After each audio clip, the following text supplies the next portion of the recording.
Good morning students. आज हम political science का जो चैप्टर नंबर 8 है हमारा धर्मनिरपेक्षता यानी कि सेक्युलरिज्म के बारे में पढ़ेंगे। सबसे पहले हमें ये पता होना चाहिए कि धर्मनिरपेक्षता क्या होती है। जब भारत का संविधान लिखा गया था उस टाइम पे जो भारत के संविधान निर्माताओं ने क्या व्यवस्था की गई थी कि हमें ऐसा संविधान लिखना है कि जिसमें किसी भी धर्म को विशेष महत्व ना दिया जाए, यानी कि सभी धर्म समान होने चाहिए। संविधान में यह व्यवस्था की गई कि भारत एक धर्मनिरपेक्ष देश है, यानी कि धर्मनिरपेक्षता का क्या अर्थ है कि इसका कोई भी धर्म नहीं है। जो भारत के 28 राज्य हैं, 7 केंद्र शासित प्रदेश है, इनमें किसी भी प्रदेश में किसी भी धर्म को विशेष महत्व नहीं दिया गया है। सभी धर्मों को समान रूप से आदर किया जाता है। देश में निवास करने वाले सभी व्यक्तियों को भारत के नागरिकता प्रदान की गई है, चाहे वो हिंदू हो, चाहे मुस्लिम हो, चाहे सिख हो, चाहे वो ईसाई हो। यानी कि इस चैप्टर में क्या बताया गया है कि धर्मनिरपेक्षता किसे कहते हैं, इसकी क्या क्या विशेषता है, इस चैप्टर में हम ये पढ़ेंगे। सबसे पहले हमें क्या पता होना चाहिए कि धर्मनिरपेक्षता होती क्या है। जो नेक्स्ट क्वेश्चन है हमारा वो है भी यही कि धर्मनिरपेक्षता का क्या अर्थ है, इसकी विशेषताओं का वर्णन करो। धर्मनिरपेक्षता का क्या अर्थ है कि धर्म से निरपेक्ष यानी कि तटस्थ रहना। जो धर्मनिरपेक्षता शब्द है वो अंग्रेजी के सेक्युलर शब्द से बना है, और जो सेक्युलर शब्द है वो लैटिन भाषा के शब्द सर्कुलम से बना हुआ है, जिसका क्या अर्थ है सांसारिक, अर्थात संसार से संबंधित होना। यानी कि किसी एक धर्म को कोई भी महत्व न देना, सभी धर्मों को समान रूप से समझना और उनका पालन करना क्या कहलाता है, धर्मनिरपेक्षता। धर्मनिरपेक्षता का क्या अर्थ है कि संसार में हम किसी भी धर्म को किसी भी धर्म को न मानना, सभी धर्मों को समान समझना ही धर्मनिरपेक्षता कहलाता है। धर्मनिरपेक्षता के अंतर्गत एक राज्य धर्म से पूर्ण रूप से विमुख होकर चलते हैं, यानी कि उसका कोई भी धर्म नहीं होता। उसमें सभी धर्मों को समान रूप से समझा जाता है, चाहे वो राजनीतिक गतिविधियां ही क्यों न हो।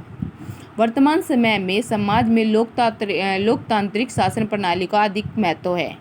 इससे हमें धर्मनिरपेक्षता पर बल दिया जा सकता है। जो प्रोफेसर है सुमित है, उन्होंने क्या कहा है कि धर्मनिरपेक्षता वह भावना है जो व्यक्तिगत व सामूहिक रूप से धार्मिक रूप से स्वतंत्र होती है। यानी कि चाहे वो व्यक्तिगत रूप हो या सामूहिक, यानी कि पूरे झुंड में हो, सभी समान रूप से स्वतंत्र, उस पर किसी भी प्रकार का कोई भी बंधन नहीं लगा सकते। वो स्वतंत्र रूप से कार्य कर सकते, किसी भी धर्म को अपना सकते हैं। अब है धर्मनिरपेक्षता की विशेषता, यानी कि इसकी कौन कौन सी विशेषता है। पहली विशेषता है भारतीय संविधान की प्रस्तावना। जो भारत का संविधान है उसमें क्या कहा, धर्मनिरपेक्षता का वर्णन किया गया है। जो उनकी जो प्रस्तावना की जो प्रारंभिक शब्द है वो क्या है कि हम भारत के लोग भारत को एक धर्मनिरपेक्ष लोकतांत्रिक गणराज्य आदि मानते हैं। यानी कि जो इसकी प्रस्तावना में ही भारत को धर्मनिरपेक्ष राज्य माना गया है।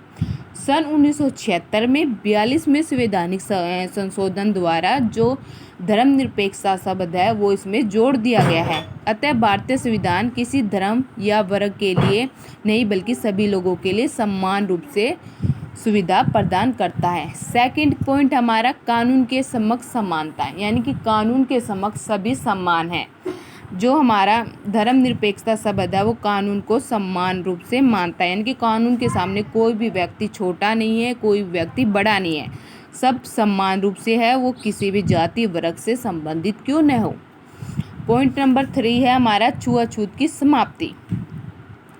जो अनुच्छेद 17 में छुआछूत का अंत कर दिया गया है, चाहे वो किसी भी धर्म का हो, किसी भी जाति का हो, किसी भी जनजाति का कोई भी व्यक्ति, उसके साथ किसी भी प्रकार का कोई भी भेदभाव नहीं होगा। सभी व्यक्ति सरकारी स्थानों पर, पार्कों में, होटल में, कुओं में, तालाबों में आदि में समान रूप से उपयोग कर सकते हैं, यानी कि उसको छू सकते हैं, उसका यूज कर सकते हैं जैसे अन्य व्यक्ति कर सकते हैं।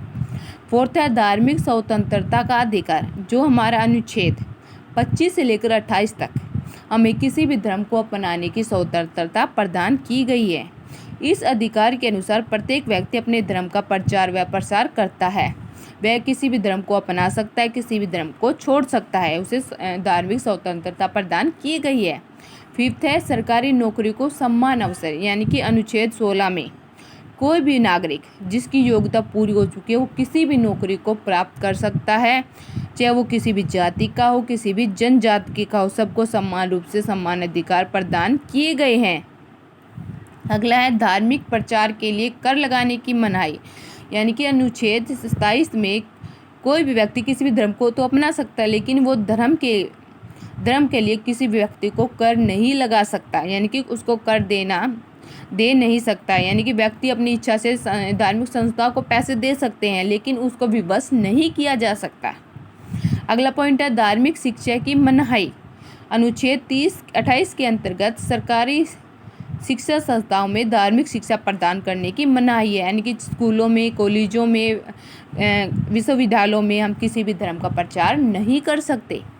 धर्म के आधार पर चुनाव लड़ने की मनाही। हमारे संविधान में कोई भी व्यक्ति किसी भी धर्म से का क्यों न हो, लेकिन वो धर्म के आधार पर कोई भी चुनाव नहीं लड़ सकता, संविधान उसकी मान्यता नहीं देता।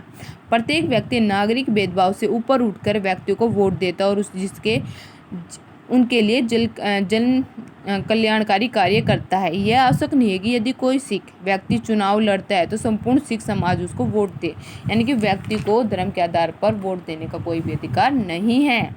अगला सभी धर्म राज्य की दृष्टि में समान, यानी कि राज्य की दृष्टि में चाहे वो कोई भी धर्म हो सभी समान है, राज्य का खुद का कोई भी धर्म नहीं है।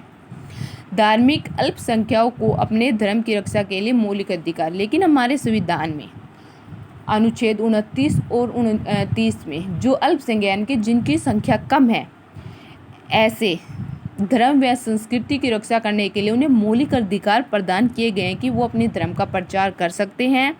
वो धार्मिक अल्पसंख्यकों को अपनी इच्छा अनुसार अपने धर्म व संस्कृति की रक्षा करने के लिए शिक्षा संस्थाएं खोलने का अधिकार प्रदान करता है। सरकार द्वारा इन शिक्षा संस्थाओं को अनुदान देते समय कोई भी भेदभाव नहीं किया जा सकता। इस प्रकार हम क्या कह सकते हैं कि भारत के धर्मनिरपेक्षता के लिए विभिन्न प्रावधान दिए गए हैं, जिसे हम क्या कह सकते हैं कि भारत एक धर्मनिरपेक्ष है। इन बातों के आधार पर हम क्या सिद्ध होते हैं कि भारत में सभी धर्मों को समान समझा जाता है, किसी भी धर्म के साथ कोई भी भेदभाव नहीं किया जा सकता। अगर व्यक्ति की इच्छा वो किसी भी धर्म को अपना सकता है और किसी भी धर्म को छोड़ सकता है। इस प्रकार ये हमारा क्वेश्चन कंप्लीट हुआ।